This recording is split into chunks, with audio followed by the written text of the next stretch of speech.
কি ব্যাপার, এত খুশি কেন? আমার বিয়ে। তাই নাকি? মিরাজ তো কিছু বললো না আমাকে এই ব্যাপারে। আরে দূর, কি বলে, মিরাজের সাথে না, ওই বড়দের সাথে না।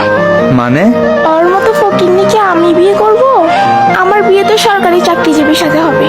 তুমি না ওর সাথে রিলেশন করতাম? আরে আমি তো জাস্ট ওর সাথে টাইম পাস করতাম। আমার বিয়ে তো হবে সরকারি চাকরিজীবীর সাথে। ওই বলদ টলদের টাইম নেই। আমি কিছু কথা বলি, শোনো। আচ্ছা বলো। আমি জানি মিরাজ তোমাকে অনেক ভালোবাসে, আর একটা কথা মনে রাখবা, কারো মনে কষ্ট দিয়ে কখনো সুখী হওয়া যায় না। আর টাকা পয়সা থাকলেই সুখ মিলে না, একমাত্র ভালোবাসার মানুষটার কাছেই সুখ মিলে। আর একটা কথা আছে না, হারিয়ে গেলে সবাই খোঁজে, থাকতে কেউ কদর দিতে জানে না। মিরাজ তো মাত্র লেখাপড়া করতেছে, ভবিষ্যতে তো ও সরকারি চাকরি পেতে পারে, পরে যেন আবার আফসোস না করতে হয়। হ্যাঁ ভাইয়া, আমার ভুল হয়েছে। আমি এটা কখনো ভেবে দেখিনি। ভুলের ক্ষমা মিরাজের কাছে চাও, আমাকে বলতে হবে না। আচ্ছা ভাইয়া, আমি আমার ফ্যামিলিকে জানাই দিছি যে আমি তাকে বিয়ে করবো।